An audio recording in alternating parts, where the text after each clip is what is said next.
Welcome back to our channel.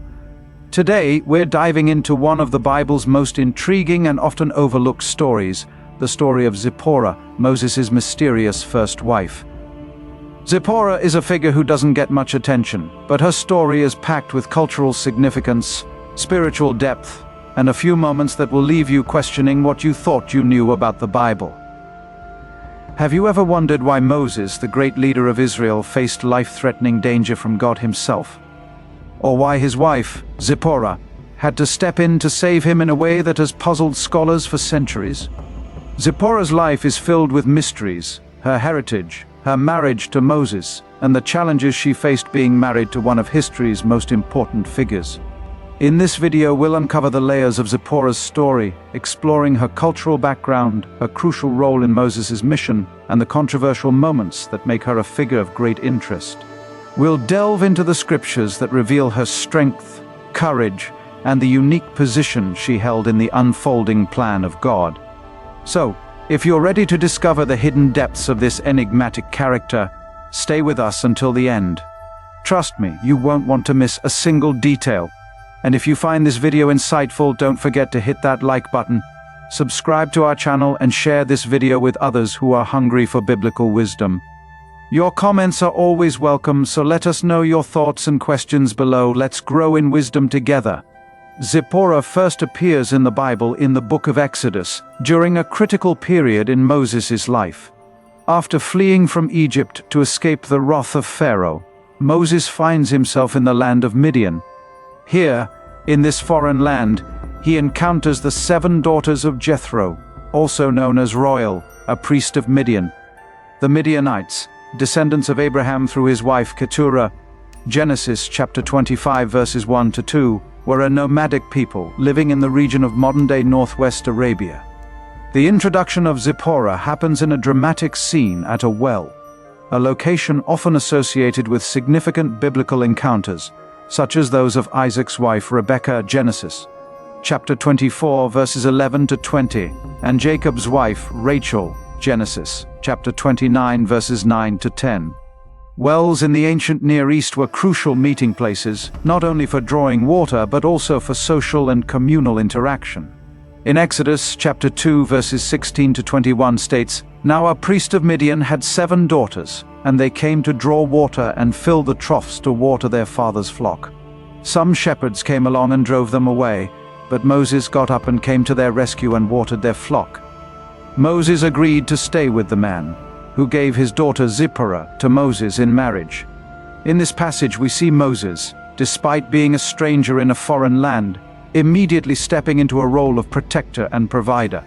The shepherds who attempt to drive away Jethro's daughters represent a common challenge faced by women in that era, especially in the context of a patriarchal society where men often dominated public spaces. Moses' act of bravery, defending the women and assisting them with their task, showcases his innate sense of justice and foreshadows his future role as the deliverer of Israel. This encounter also sets the stage for Moses' relationship with Zipporah, which begins not with a grand introduction but with an act of kindness and heroism. When the daughters return home earlier than usual, their father, Jethro, is surprised and inquires about the reason for their quick return.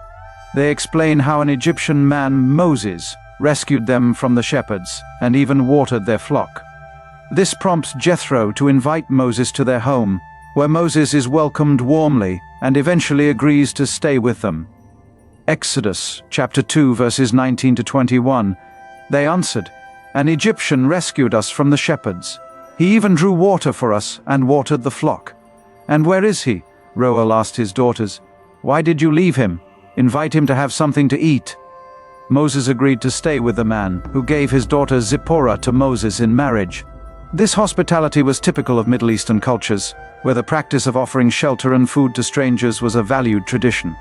Jethro's gesture of giving his daughter Zipporah to Moses in marriage reflects the customs of the time, where marriages were often arranged, and daughters were given in marriage as a sign of alliance and gratitude.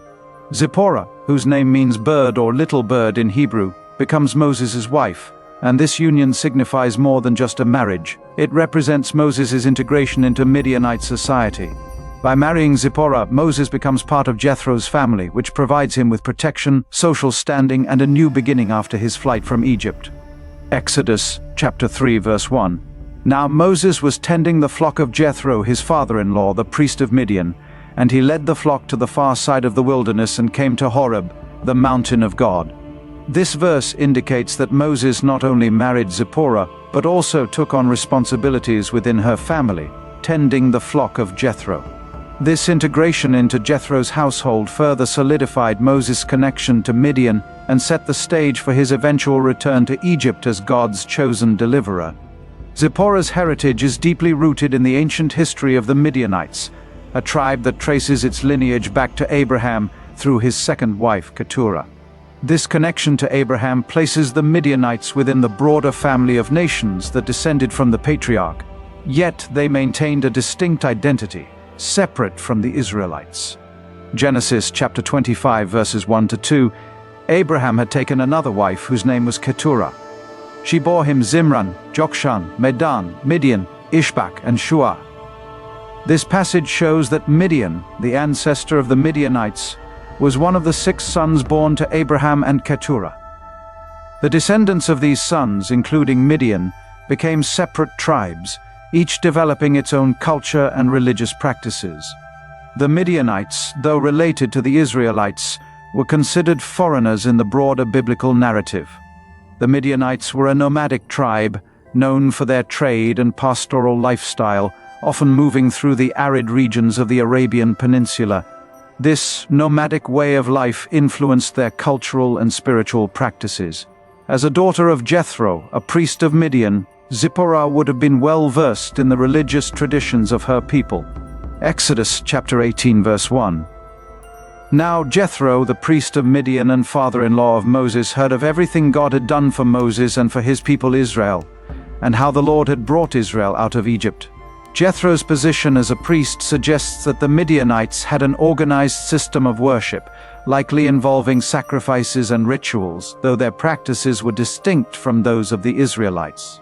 Jethro is portrayed in the Bible as a wise and God-fearing man, indicating that the Midianites had a reverence for the divine, even if their understanding and worship of God differed from that of the Israelites. Zipporah's Midianite heritage and upbringing would have shaped her worldview and her spiritual understanding. The Midianites, while acknowledging the God of Abraham, likely incorporated other elements into their worship, as was common in many ancient Near Eastern cultures. This background set her apart from the Israelites, who were bound by the covenant established with Abraham, Isaac, and Jacob, and later the laws given through Moses. The marriage between Moses and Zipporah would have required careful navigation of their differing cultural and religious backgrounds. Moses, raised as an Egyptian prince and later called by God to lead the Israelites, would have had a distinct understanding of God's covenant with Israel. Zipporah, on the other hand, brought the influence of her Midianite culture into their union, creating a dynamic that was likely both enriching and challenging. Exodus chapter 18 verse 12. Then Jethro, Moses' father-in-law, brought a burnt offering and other sacrifices to God. And Aaron came with all the elders of Israel to eat a meal with Moses' father-in-law in the presence of God. This verse highlights an interesting moment of cultural and spiritual exchange. Jethro, a Midianite priest, offers sacrifices to God, and Aaron, along with the elders of Israel, joins in a communal meal. This event signifies a moment of unity and mutual respect between the two cultures, despite their differences. It also shows the potential influence of Zipporah's family on Moses and the Israelites as they shared in religious rituals together. The differences between the Midianite and Israelite practices also created potential sources of tension. For example, the Israelites were strictly monotheistic, worshipping Yahweh alone, while the Midianites may have had a more syncretistic approach, incorporating different deities and practices into their worship. This contrast would have required Moses and Zipporah to find a balance in their household, particularly as Moses was being shaped by God to lead the Israelites according to the divine commandments. Numbers chapter 25 verses 1 to 3, while Israel was staying in Shittim, the men began to indulge in sexual immorality with Moabite women, who invited them to the sacrifices to their gods. The people ate the sacrificial meal and bowed down before these gods. So Israel yoked themselves to the Baal of Peor, and the Lord's anger burned against them. Although this passage refers to the Moabites, it illustrates the broader issue of Israelite men being influenced by foreign women who led them into idolatry.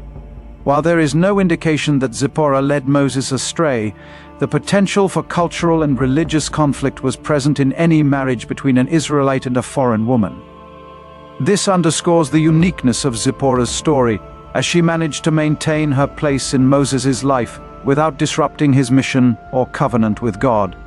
One of the most mysterious and controversial episodes involving Zipporah is found in Exodus 4, where she plays a crucial role in what appears to be a life-or-death situation for Moses. This brief yet dramatic account has puzzled scholars and theologians for centuries due to its cryptic nature and the significant theological implications it carries. Exodus chapter 4 verses 24 to 26. At a lodging place on the way, the Lord met Moses and was about to kill him. But Zipporah took a flint knife, cut off her son's foreskin, and touched Moses' feet with it. "Surely you are a bridegroom of blood to me," she said. So the Lord let him alone. At that time she said bridegroom of blood, referring to circumcision. This passage presents a challenging scenario where God, who had just commissioned Moses to lead the Israelites out of Egypt, suddenly seeks to kill him. The reason for God's anger is not explicitly stated in the text, but it is widely believed to be due to Moses' failure to circumcise his son, a crucial sign of the covenant between God and his people. Genesis chapter 17 verses 10 to 14. In Genesis chapter 17 verses 10 to 11 states, "This is my covenant with you and your descendants after you, the covenant you are to keep. Every male among you shall be circumcised. You are to undergo circumcision, and it will be the sign of the covenant between me and you." Circumcision was a critical marker of the Israelites' identity and their covenant relationship with God, going back to Abraham. By not circumcising his son, Moses was neglecting a fundamental aspect of his faith and the covenantal relationship that God established with Abraham's descendants. This neglect could be seen as a serious breach, especially given Moses' role as the leader chosen by God to deliver his people. In this moment of divine wrath, it is Zipporah who acts decisively. She takes a flint knife, a tool often associated with purity and ritual in ancient cultures, and performs the circumcision herself. Her actions suggest that she was aware of the covenantal requirements and understood the seriousness of the situation, possibly even more than Moses did at that moment. Zipporah's words, "Surely you are a bridegroom of blood to me," have been the subject of much debate. The phrase is ambiguous and could reflect a mix of emotions, including anger, relief, or a deeper acknowledgement of the covenant's significance. Some scholars interpret this phrase as Zipporah's expression of the painful reality of the covenant, symbolized by the shedding of blood, which now bound her son and her husband to God's people. Joshua chapter 5 verses 2 to 3. At that time the Lord said to Joshua, "Make flint knives and circumcise the Israelites again." So Joshua made flint knives and circumcised the Israelites at Gibeath Haraloth. This reference to Joshua's use of flint knives for circumcision highlights the continued importance of this ritual and its association with covenantal purity. Zipporah's use of a flint knife ties her actions to this broader biblical theme of circumcision as a sign of consecration and obedience to God. The significance of Zipporah's intervention also raises questions about the dynamics within her marriage to Moses. As a Midianite, Zipporah was not born into the covenant community of Israel, yet her actions demonstrate a profound understanding of its requirements. This episode highlights the tension between their cultural backgrounds and underscores the importance of the covenant in their relationship. It also suggests that Zipporah may have had a deeper spiritual insight or awareness that Moses, preoccupied with his mission, might have overlooked. Deuteronomy chapter 10 verse 16 states, "Circumcise your hearts therefore, and do not be stiff-necked any longer." While this verse speaks metaphorically about circumcising the heart, it ties back to the theme of circumcision as a sign of true commitment to God. Zipporah's quick and decisive action in performing the physical circumcision of her son can be seen as a reflection of her inner understanding of what it means to be in covenant with God, an understanding that transcends mere ritual and points to a deeper spiritual commitment. The circumcision episode is a pivotal moment in the narrative of Moses and Zipporah. It not only saves Moses' life, but also reaffirms the importance of the covenant between God and his people.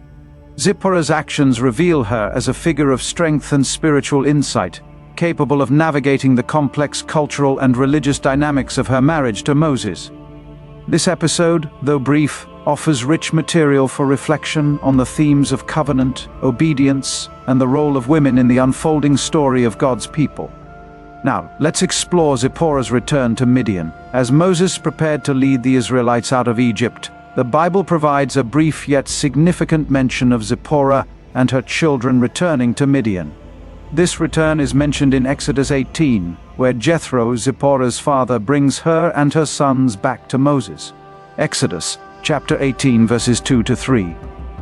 After Moses had sent away his wife Zipporah, his father-in-law Jethro received her and her 2 sons. One son was named Gershom, for Moses said, "I have become a foreigner in a foreign land." And the other was named Eleazar, for he said, "My father's God was my helper. He saved me from the sword of Pharaoh." This passage implies that at some point during the events leading up to the Exodus, Moses sent Zipporah and their 2 sons, Gershom and Eleazar, back to her father's house in Midian. The reasons for this decision are not explicitly stated in the text, but several possibilities can be considered. Number 1, a strategic decision for safety. One likely reason Moses sent Zipporah and their children back to Midian was for their safety. The mission that God had given Moses to confront Pharaoh and demand the release of the Israelites was fraught with danger. As Moses prepared to face the most powerful ruler in the ancient world, he may have wanted to ensure that his family was out of harm's way. Exodus chapter 4, verse 19. Now the Lord had said to Moses in Midian, "Go back to Egypt, for all those who wanted to kill you are dead," even though the immediate threat to Moses' life had passed. Returning to Egypt still posed significant risks, especially given the anticipated confrontations with Pharaoh and the subsequent plagues. By sending Zipporah and the children back to Midian, Moses could focus entirely on his mission without worrying about their safety. Number 2, challenges of cultural integration. Zipporah's return to Midian also raises questions about the dynamics of her relationship with Moses and the cultural challenges she faced. As a Midianite, Zipporah was not originally part of the Israelite community. Her marriage to Moses meant that she was living among a people with different customs, traditions, and religious practices. Numbers chapter 12, verse 1. Miriam and Aaron began to talk against Moses because of his Cushite wife, for he had married a Cushite. While this verse specifically mentions a Cushite wife, which could refer to Zipporah or another wife Moses may have taken, it highlights the potential tension and prejudice that Zipporah might have faced within the Israelite community. Being married to the leader of the Israelites would have placed her in a challenging position, possibly leading to feelings of isolation or alienation. Returning to her father's house might have provided her with a sense of security and belonging that she struggled to find among the Israelites. Number 3, impact on the family dynamic. The decision to send Zipporah and their children back to Midian also indicates the strain that Moses' mission might have placed on his family. Moses was not only leading a nation out of slavery, but also dealing with the intense demands of being God's chosen leader. This responsibility likely limited his ability to be present with his family, leading to a decision that prioritized his mission over family unity in the short term. Exodus chapter 4, verse 20. So Moses took his wife and sons, put them on a donkey, and started back to Egypt. And he took the staff of God in his hand. Initially, Moses took Zipporah and their sons with him on his return to Egypt, which shows his intention to keep his family close. However, the subsequent decision to send them back to Midian suggests that the unfolding events in Egypt, plagues, confrontations with Pharaoh, and the impending exodus might have made it impractical or unsafe for his family to remain with him. Number 4, reunion and reconciliation. Later in Exodus 18, we see that Jethro brings Zipporah and the children back to Moses after the Israelites have successfully left Egypt. This reunion is significant, not just for Moses and his family, but also for the broader narrative of God's deliverance of Israel. Exodus chapter 18 verses 5 to 7. Jethro, Moses' father-in-law, together with Moses' sons and wife, came to him in the wilderness, where he was camped near the mountain of God. Jethro had sent word to him, "I, your father-in-law Jethro, am coming to you with your wife and her 2 sons." So Moses went out to meet his father-in-law and bowed down and kissed him. They greeted each other and then went into the tent.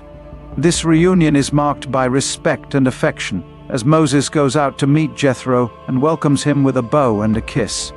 The return of Zipporah and the children symbolizes the restoration of Moses' family after a period of separation. It also highlights the importance of family and kinship ties in the broader narrative of God's covenantal relationship with his people. Now, let's explore further the encounter with Miriam and Aaron. Zipporah's final significant appearance in the Bible occurs during a conflict involving Miriam and Aaron, Moses' siblings. This incident, recorded in the book of Numbers, sheds light on the tensions within Moses' family and offers insight into the broader cultural and racial dynamics at play. Numbers chapter 12 verse 1. Miriam and Aaron began to talk against Moses because of his Cushite wife, for he had married a Cushite. This verse is the only direct mention of the conflict, but it carries significant implications. The term Cushite generally refers to a person from Cush, a region associated with modern-day Sudan or Ethiopia, indicating African descent. The debate among scholars centers on whether this Cushite wife is Zipporah or another woman Moses may have married. If the reference is indeed to Zipporah, it suggests that her foreign status and possibly her appearance were points of contention even within Moses' immediate family. The mention of Moses' Cushite wife as a point of contention highlights the cultural and racial tensions that could have affected her acceptance among the Israelites.